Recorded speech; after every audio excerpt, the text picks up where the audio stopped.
Jadi jangan dibayangin malaikat maut tuh nyambut nyawa harus diambil kakinya, dibolak-balik, dihempas, enggak begitu. Malaikat maut tuh cukup ngelihat aja, dikedip mati. Ya. Beres sama malaikat maut itu gampang. Pakai nafas dia selesai sama dia. Jadi ilmu pernafasan itu ilmu malaikat maut tuh Pak. Salah satunya ya. Saya jadi faham kisah Nabi Musa itu. Oh berarti nabi-nabi, wali-wali dijemputnya terhormat. Kalau dia nggak izin pun nggak dicabut Pak. Nabi Musa karena beliau nggak izin, malaikat maut ngikutin time yang sudah ada di Lauh Mahfuz yang kita sebut takdir. Nabi Musa belum mau mati, ditahan dulu sama Allah. Sampai Nabi Musa mau beliau dicabut nyawanya. Hal itu terjadi juga pada Sayyidina Adam alaihissalam. Beliau lupa, itulah kelupaan pertama di alam semesta. Nabi Allah Adam alaihissalam waktu masih di surga, beliau ditunjukkan print takdir semua keturunan-keturunannya, termasuk kita ini udah lihat sama Nabi Adam. Jadi antum jangan merasa kita ini orang biasa-biasa aja. Nama kita ada di Nabi Adam. Binnya lengkap sama beliau. Ini anak saya nih, ini tanggal sekian, hari Sabtu, musim corona, dia masih ngaji gitu. Masuk Pak, dia lihat Pak. Nabi Adam melihat semuanya, beliau tertarik dengan seorang keturunannya bernama Daud alias David ya. Daud. Nabi Allah Daud alaihi salatu wassalam umurnya 30 udah mati harusnya. Lagi jadi raja, lagi sedang kuat-kuatnya.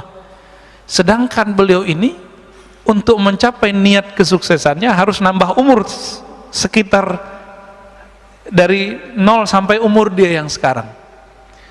Maka Nabi Allah Adam mengatakan, ya Rabb, ini anakku, cucuku, tujuannya belum sampai. Kalau aku berikan 30 tahun umurku, insya Allah dia sampai. Dengan izin dia, engkau, maka dia sampai. Maka Allah izinkan, diberikanlah 30 tahun umurnya. Berarti takdir bisa dirubah nggak oleh kekasih Allah dengan izin Allah. Jadi takdir itu, ada takdir Lauh Mahfuz, ada takdir Rahmaniyatul Arsy. Jadi takdir Lauh Mahfuz itu takdir kudrat iradat. Sedangkan takdir yang lebih besar itu takdir Arsy. Ar-Rahman 'alal 'arsy istawa. Takdir yang ada di Lauh Mahfuz itu, ini yang kita jalani sekarang. Biasa. Tapi ada takdir yang masuk kepada sifat jaiz Allah Subhanahu wa ta'ala. Ini takdir yang Allah tulis di arasnya. Nah, ini beda Pak. Ar-Rahman 'alal 'arsyis tawa. Allah tulis dengan kasih sayangnya. Karena sayangnya Allah tidak terbatas, maka diberikanlah umur tambahan untuk Nabi Daud. Nabi Musa turun ke bumi. Seharusnya umurnya sudah habis sekarang. Datanglah malaikat maut seperti Nabi Musa tadi. Karena Nabi Musa ini Nabi intelektual juga, maka ngajak ngobrol. Kamu siapa? Saya malaikat maut. Mau ngapain? Pura-pura nggak tahu. Saya mau cabut nyawa engkau. Kata Nabi Adam. Lah umur saya masih ada 30 tahun lagi. Beliau lupa sudah memberikan kepada Nabi Daud. Apa kata malaikat maut? Bukankah engkau telah memberikan kepada cucumu? Berarti Nabi Daud belum lahir sudah didapatkan umurnya. Udah dibicarakan di langit, udah dibicarakan di surga, udah dibicarakan di bumi ketika beliau diutus. Terjadi alat, pulang Pak malaikat maut, dipanjangkan lagi tuh umurnya Nabi Adam. Dan itu kelupaan pertama ya. Begitu Allah kepada kekasih-kekasihnya. Dan kekasih Allah itu masih ada sampai hari ini di bumi. Masih ada Pak hari ini di bumi. Siapa kekasih Allah di bumi yang Allah selalu memandangnya? Ketika orang ini masih ada, Allah biarkan bumi bergerak. La taqumu sa'ah hatta la yuqalu fil ardi Allah Allah. tidak terjadi kiamat kerusakan di muka bumi sampai tidak ada lagi yang mengatakan Allah, Allah. Jadi di Lombok lagi rame Pak, teman-teman saya yang ahlu sunnah punya seorang tuan guru yang mengatakan ada seorang wali Allah kasih tugas jaga gunung gitu. Dianggap musyrik oleh seorang yang tidak mengerti bab ini. Oh enggak ada, yang diurus, yang ngurusin si gunung itu malaikat. Iya, tapi malaikat itu ngurus karena ada yang lebih utama di situ, yaitu seorang waliullah.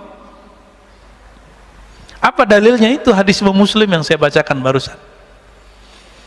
Tidak terjadi kiamat sampai tidak ada yang membaca Allah, Allah. Berarti ada wali Allah di gunung itu yang membaca zikir Allah. Apa kata dia? Oh itu maknanya bukan zikir Allah, Allah. Itu maknanya menghormati hukum Allah.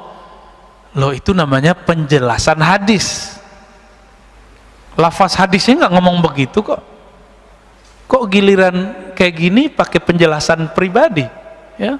Walaupun itu ada dijelaskan Imam Nawawi, tapi kan juga ada penjelasan Imam Sya'rani, Imam Abdul Hasan Syazili, bahwa itu zikir beneran Allah, Allah Pak. Tidak terjadi kiamat sehingga tidak ada yang berkata Allah. Yang berkata itu manusia bukan? Manusia. Berarti yang nahan bumi ini bertahan malaikat atau manusia? Yang jaga bumi ini tetap untuk bertahan lestari malaikat apa manusia? Itu maknanya. Itulah bab al-walayah al-kubra, kewalian besar. Mereka dititipi Allah untuk jaga bumi. Jadi nggak usah khawatir Pak, corona ini mainan Dajjal sama Imam Mahdi. Jadi mereka lagi main perang-perangan ya, tapi perang pra kondisi, pra malhamah kubra. Nanti akan ada satu perperangan besar, barangkali boleh kita sebut perang dunia ketiga. Tapi masanya ya kita nggak tahu lah, apakah 50 tahun lagi, 30 tahun lagi, 20 tahun lagi, jangan-jangan 10 tahun lagi. Kita nggak tahu, jangan-jangan lebih awal. Karena kita tidak tahu, kita nggak boleh cocok logi dan sok tahu. Oh Ustaz, ciri-cirinya udah cukup. Ya, kecuali antum ahli ilham. Kalau ahli cocok logi nggak boleh ngomong, ya. Karena ilmu ini bukan ilmu munasabat murni, bukan ilmu cocok logi. Dia ilmu zauk, ya. Ada rasa yang Allah turunkan ke dalam kalbu manusia yang berzikir Allah, Allah tadi. Taib. Salah satu cara Allah mengenalkan dirinya kepada hamba, Allah buat suatu skenario, diciptakan satu makhluk lalu si hamba ketakutan. Dan itu ditulis dalam kitab Al-Hikam. Bismillahirrahmanirrahim. Wa bisanadina al-muttasil al-imam al-arif billah ibn Ata'illah Sakandari qadasallahu sirrahu qala mata awhashaka min khalqih fa'alam annahu yuridu an yaftaha laka babal uns bih. Mata awhashaka min khalqih, kapanpun, saat kapanpun dia membuat engkau takut karena makhluknya. Awhashaka, membuat kamu ketakutan, min khalqih, karena satu makhluknya. Saya mau tanya, corona makhluk Allah atau dia diciptakan oleh selain Allah? Allah itu sebutan Tuhan. Orang Arab, orang-orang ahlu kitab menyebutnya Allah. Yahudi menyebutnya Yahu dalam bahasa Arab, dalam bahasa Ibraninya Yahweh. Wahai dia, wahai beliau. Karena Yahudi tidak berani menyebut kata Allah. Tapi Yahudi pengikut Nabiullah Isa menyebutnya dengan El lima sabaktani, El Allah sama. Maka Allahumma itu bukan asli Arab, itu adalah bahasa Ibrani tua, bahkan Suryaniyah lama yang dulu pernah dipakai Sayyidina Adam sebelum ada bahasa Ibrani dan bahasa Arab. Itu beliau sudah pakai bahasa tua, bahasa Aramaik, namanya bahasa Aram ya. Itu penyebutan aja ya. Setiap kali dia membuat kamu ketakutan karena corona, kira-kira begitu terjemahan hari ininya.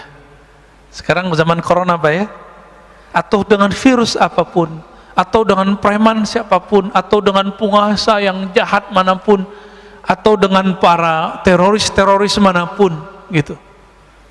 Fa'alam, maka ketahuilah annahu yurid, bahwasannya dia sedang ingin yaftah babal uns, yaftah laka babal uns, membuka bagimu satu pintu ma'rifatullah bernama unsiyah. Apa arti unsiyah? Unsiyah artinya keintiman. Keintiman. Kadang-kadang orang takut dengan corona, tapi ada yang lebih berbahaya, yang lebih menakutkan. Takut karena maksiat, takut karena pernah bermaksiat. Semua kita pernah maksiat nggak Pak? Bener. Mas, semua kita nggak ada yang nggak bermaksiat, maka nggak usah sok suci. Pernah maksiat nggak? Pernah maksiat. Nggak maksiat mata, maksiat telinga. Nggak maksiat telinga, maksiat lisan. Nggak maksiat lisan, maksiat kalbu. Kalaupun kita nggak maksiat secara zahir, kita maksiat dalam batin. Oh Ustadz, saya nggak pernah iri, oke. Saya nggak pernah sombong, oke. Tapi pernah lupa nggak kepada Allah? Semua kita pernah lupa kepada Allah. Itu dosa juga Pak. Pernah merasa lebih pintar dari orang nggak? Sering, tiap hari ya. Itu dosa apa namanya? Itu dosa besar loh Pak. Kiber. Itu dosa besar, bukan dosa kecil. Saya pernah diizinkan Allah mentalkin seorang ulama. Banyak, ada beberapa ulama-ulama muda, ulama senior. Itu diajak istighfar nggak ada efek. Nggak ada efek. Ayo Ustadz, ayo Pak Kiai, ayo kita istighfar. Nggak ada efek dia. Orang udah nangis-nangis semua, dia nggak nangis-nangis. Ternyata satu masalahnya, dia merasa lebih pintar dari saya. Akhirnya di dalam hati ada ilham masuk. Coba ajak istighfar daripada merasa lebih pintar. Maka kita istighfar, astagfirullah, ya Allah ampuni dosaku karena aku merasa lebih pintar daripada orang lain. Langsung Mak nangis. Berarti dosa yang tidak terlihat karena merasa pintar ini lebih susah ditobatkan. Ini mohon maaf nih, yang narkoba gampang Pak tobatnya. Antum tobat, nggak ngulangin, tinggalkan komunitas, Allah terima. Pernah minum khamar, Allah gampang itu. Orang melakukan zina, gampang tobatnya. Tapi kalau dosa sombong, susah tobatnya. Antum kalau ada rasa sombong, nggak mau dengerin saya. Maka salah satu ciri-ciri orang sudah tidak sombong, dia mau dengerin orang lain. Maka kepada para ustadz, para da'i, jangan ceramah mulu, sesekali jadi mustami. Imam Ahmad mengatakan ciri-ciri orang alim itu, dia mau belajar kepada yang lebih besar, sepantaran, dan yang lebih kecil.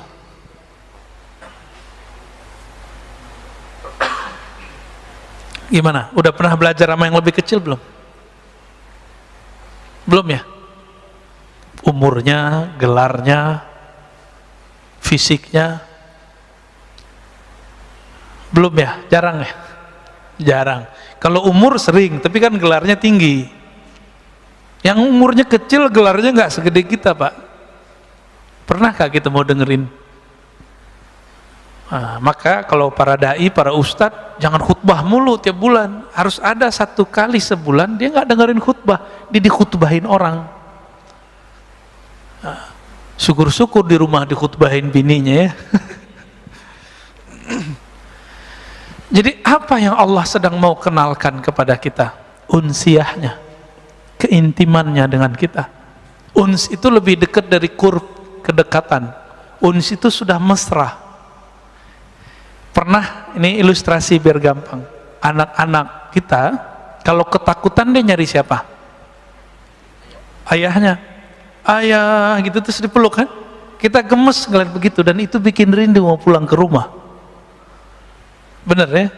Itu bikin rindu Pak. Kadang-kadang kita gak rindu mamanya ya, yang bapak-bapak ini, rindu sama anak kecil ini. Nah ini namanya uns, kemesraan kalau dia seumuran, keintiman jika dia sudah sangat dekat ya. Keakraban jika dia sudah sangat akrab. Sudah akrab belum dengan Allah? Allah itu ngomong, wa nahnu aqrabu ilaihi min habil warid. Kami ini akrab kok dengan kamu. Kan artinya akrab kan bahasa Arab tuh akrab. Kami ini lebih akrab daripada kamu, daripada dirimu sendiri. Hablul warid. Hablul warid itu kan diri kita sendiri, nggak usah diterjemah harfiah. Maka salah satu nikmat yang Allah berikan saat ini, saat corona ini, adalah nikmat unsiyah. Sebelum keluar doa dulu nggak? Biasanya dulu keluar aja kan. Sekarang ya Allah jaga aku dari corona. Kayaknya kecil amat. Emang virus itu cuma corona? Banyak Pak virus selain corona. Saya nggak kena corona kemarin, kena batuk, kena flu sebulan yang lalu. Sekarang sisa batuk, kering dikit batuk. Ini bukan batuk corona loh Pak ya. Saya udah pernah corona setahun lalu. Ya kalau versi Ustadz Fulan kan kena corona munafik. Berarti saya munafik Pak. Ya nggak usah jauh-jauh nuduh orang munafik, kita munafik. Tapi kan tega amat nuduh begitu. Kiai kita banyak yang meninggal karena corona. Emang mereka munafik? Habis yang bilang munafik kena corona dia. Ya salam.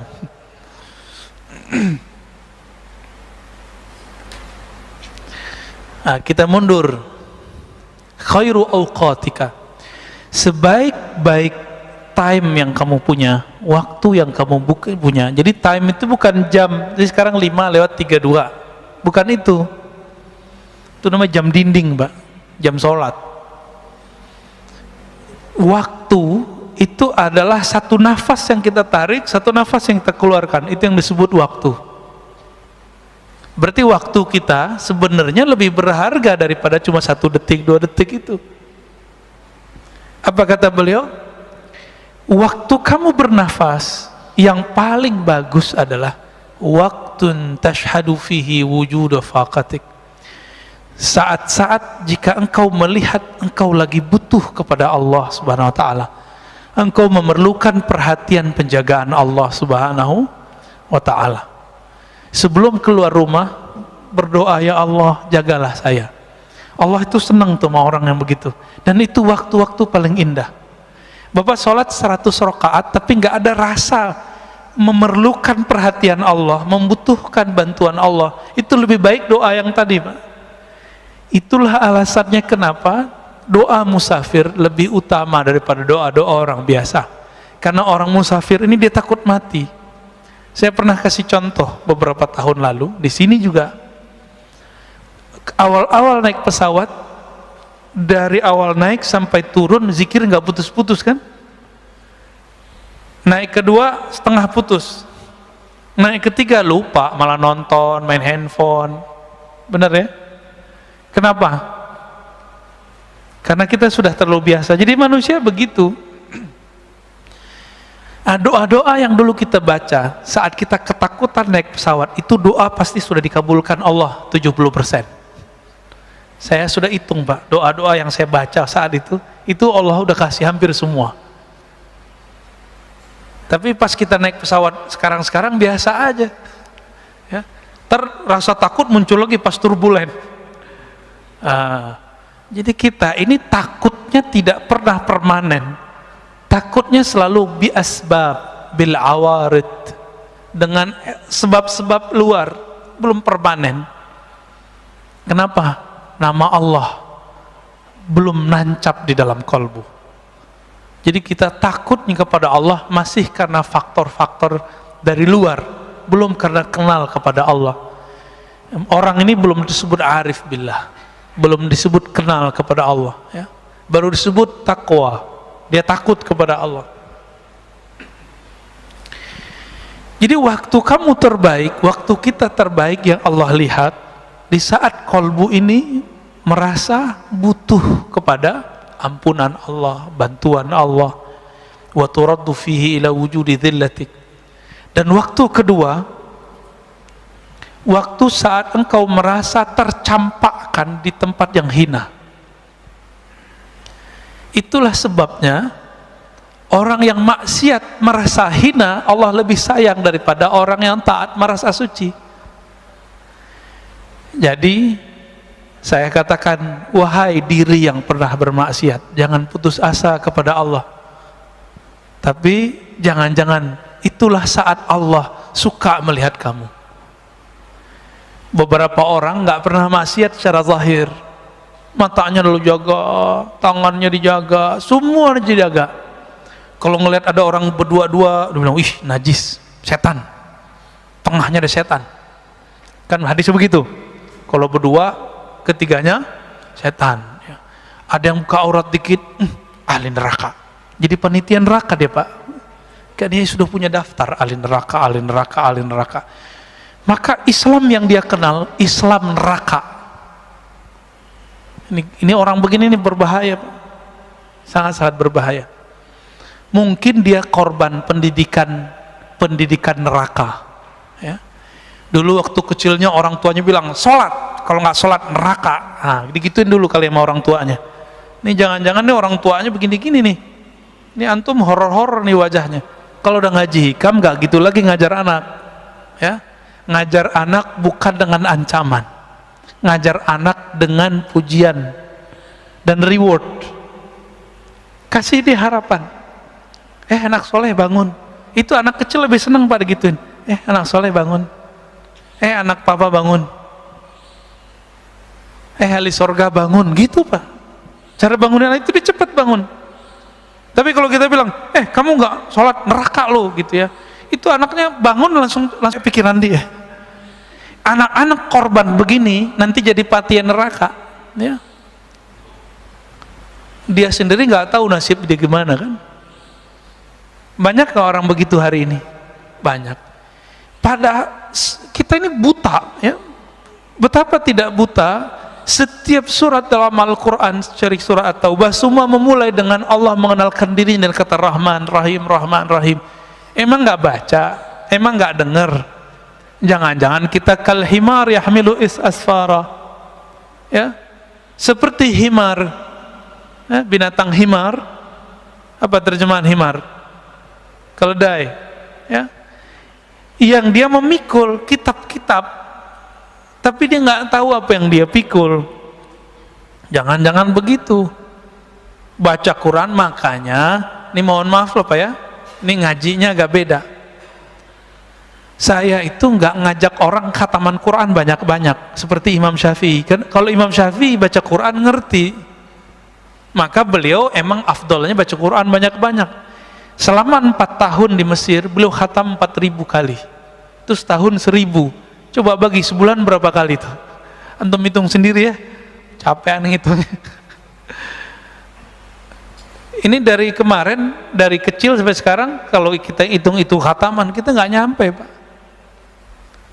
Kita didoktrin kurang sempurna. Doktrinnya sudah oke, tapi kurang sempurna. Habis baca Quran, belajar Quran, khataman, berhenti ngaji Quran. Seharusnya langsung masuk ke ngaji makna Quran. Dulu waktu saya masih MTSN, SMP, selesai khataman, saya belajar ke kampung di seberang. Jadi kita ada 20 menit ke sana. Saya ketemu seorang buya, seorang ulama, dia ngajarin terjemahan Quran. Setiap Rabu malam Kamis kita belajar nerjemah. Karena keberkahan itulah saya bisa baca kitab sekarang ya. Padahal nggak nyantri seperti teman-teman pesantren ya. Saya nggak nyantrinya di surau aja, pindah surau gitu aja udah. Nggak pernah nyantri seperti teman-teman kecuali setelah kuliah. Pas kuliah baru saya masuk pesantren ya. Tapi teman-teman di pesantren karena korban pendidikan kurikulum neraka, ya, kurikulum ikop, dikit-dikit diikop, akhirnya udah nyantri 6-7 tahun gak bisa baca kitab karena sekolahnya tegang. Sekolah itu harus tenang, anak-anak terus cinta. Jadi ketika beberapa tahun setelah saya bisa baca kitab, teman-teman yang belajar kitab gak bisa baca kitab Pak dari pesantren. Nanya, enti kok bisa baca kitab, tipsnya apa? Jawaban saya cuma satu, cinta. Kamu sudah cinta belum dengan kitab yang kamu pelajari? Sudah cinta belum dengan guru yang ngajarin kamu? Jadi saya nggak pernah ngapalin Pak selama berapa tuh ya, 6 tahun itu bahasa Arab nggak ngapalin. Anak kelas 3 ya, kelas mau mereka ujian, itu mereka datang mau murojaah kitab dengan saya. Padahal kita baru kelas 1 dan kelas 2. Apa rahasianya? Cuma cinta. Saya cukup ingat kitabnya, ingat guru yang saya sukai itu, bukan cinta fisik, cinta ilmunya. Itu langsung ingat semua terjemahannya, maknanya, lembaran-lembarannya. Maka kalau ingin mengajari anak supaya pinter, jangan diajari dengan ancaman, ajari dia mencintai ilmu yang dia pelajari. Baik. Jadi kapan saat-saat yang paling Allah suka? Bukan saat kita puasa 1000 kali, puasa 1000 hari, sholat 1000 rakaat, enggak. Allah sangat suka kepada hamba 2 saat. Pertama, saat dia menyaksikan si hamba itu butuh kepada Allah. Berarti Allah ini sangat suka jika hamba itu bermanja-manja kepadanya. Apakah sudah bermanja-manja kepada Allah malam tadi? Belum ya? Kita merasa kita pinter ya, hebat, saya bisa lo tahajud. Orang begini Allah nggak suka lihat Pak.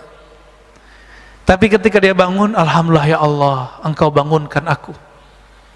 Ketika sujud dia mengatakan, ya Allah, malam ini banyak orang yang tidak bisa sujud, sekarang engkau takdirkan, engkau gerakkan kepalaku untuk sujud. Dibaca ayat, dia katakan, ya Allah, lidah ini banyak dosa, tapi Allah izinkan membaca namamu. Nama Allah berat nggak? Saya udah pernah nyebut ini Pak. Nama Allah berat nggak? Kurang berat apa? Nama ini jika ada di bumi, satu orang jadi bumi nggak jadi kiamat. Maka orang yang paling sakti di dunia bukan orang yang kebal, bukan orang yang pindah tempat sesaat. Orang paling sakti di dunia, orang yang di kalbunya ada nama Allah. Allah itu. Semakin banyak nama Allah di kalbu, semakin orang ini sakti di sisi Allah, bukan di sisi makhluk Allah. Jadi antum itu nggak sakti kalau nggak bisa nahan kiamat. Kalau cuma bisa nahan debus doang mah biasa itu. Ya.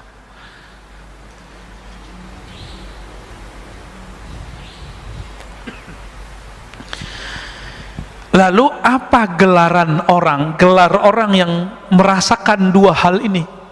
Merasa butuh kepada Allah, memerlukan Allah, dan merasa hina di hadapan Allah. Apa sebutan orang ini? Sebutannya Abdullah, hamba Allah. Maka antum coba lihat, ini gelar Nabi loh ya. Jadi Nabi itu, ini sering dipahami terhadap tasawuf. Orang nuduh Imam Al-Hakim At-Tirmizi, ahli hadis yang sufi, Ibn Arabi yang sufi, mengatakan wali lebih tinggi dari kenabiannya, karena setiap nabi itu pasti wali, setiap rasul pasti nabi. Kewalian itu inti dari seorang nabi. Ala inna awliya Allah la khaufun alaihim wa la hum yahzanun.